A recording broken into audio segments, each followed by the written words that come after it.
So tell me about yourself. Well, first off, I'd like to say thank you for having me here for the interview. I'd like to apologize for any coughing or sneezing or congestion you hear. I've come down with a little bit of a cold.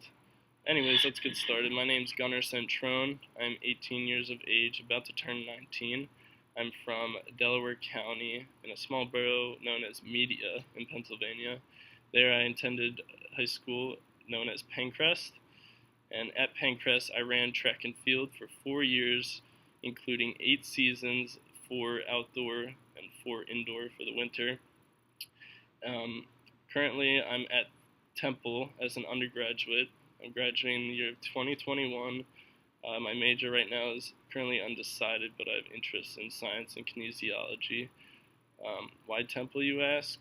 I'd say I came here for their strong academics, their sense of community, not only inside the school but outside the school.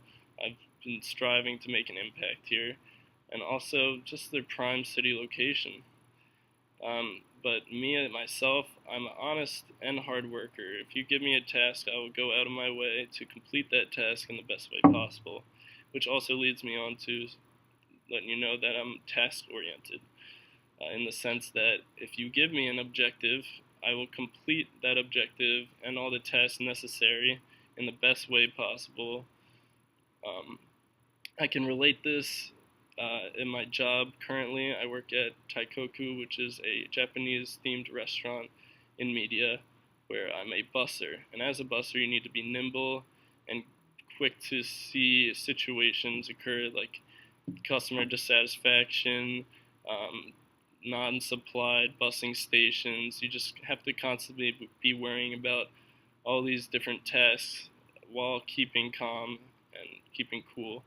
Um, though you could say I'm an introverted person, but not in the worst way. I'm not very antisocial in a sense. I just enjoy time to think out every situation and plan what I'm gonna do. But I also remain calm even in the most dire situations where people are freaking out. You will see me stay focused and complete my task that I'm given. Um,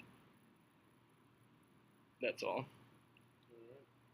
So tell me about a significant accomplishment in your life. All right. Significant accomplishment. I'd have to use the example of my track and field that I brought up earlier.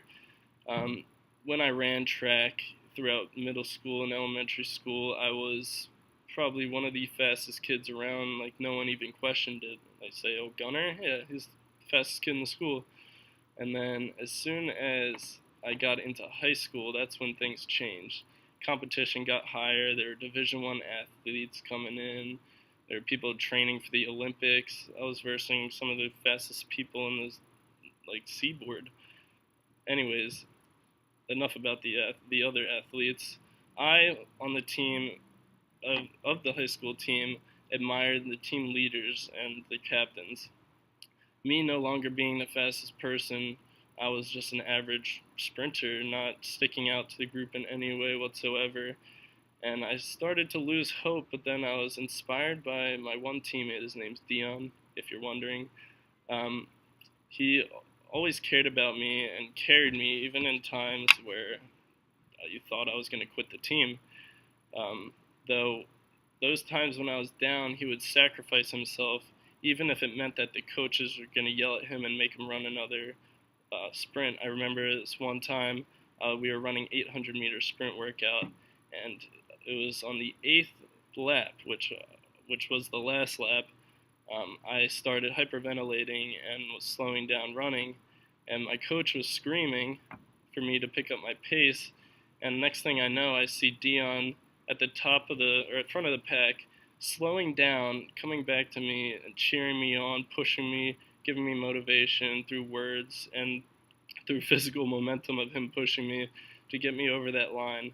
And I'll never forget it. The coach actually made him run another 800 meter, which we were all a little mad about, but you know, those sacrifices really changed my whole outlook on how I looked at competition. You know, I used to look at it as you had natural born talent, and with that talent, that's all you got. Like, you got what you get. But now, since Dion he taught me kind of how to outwork my competition. He taught me that you need to outlift, outmaneuver, just work, put in way more hours than your competition in order to beat them. So I began doing so. I started doing parachute sprints. I started weighing my shoes during workouts, running, and I always stayed positive in practices, even staying past practice hours, lifting and running more workouts. So ever since then, I trained with more passion and determination than I've ever. To outsweat, outtrain, and overall work harder than your competition. But as you know, all good things take time. So it took a few years for me to get better with hard work, and I slowly transformed myself with the help of my teammates, of course, to become a top competing sprinter in the region by junior and senior year, leading to many victories for our team and overall success. That story is what I'd like to say is my significant accomplishment in life. All right. So, tell me something you've learned this year in HRM.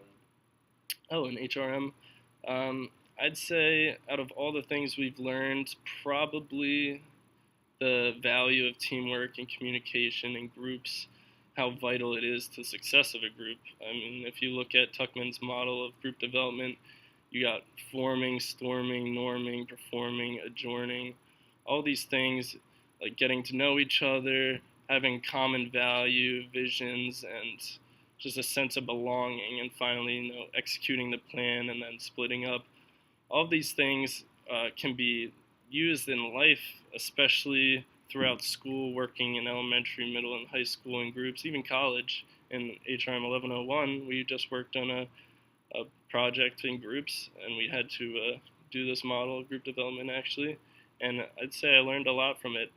Um, Also, you can take this into businesses where if you work together as a team, you have success. If you don't, bad things can happen. For example, I read this article in the Wall Street Journal called Taking One for the Team, and it talks about major company setbacks because of teams that can't work together, which resulted in the loss of millions of dollars and their loss of jobs. That is kind of hitting rock bottom, and that's something you want to avoid. So it also talked about cooperation and how it can lead in a team to more success, more innovation, and just a broader scope of, or broader scope of projects.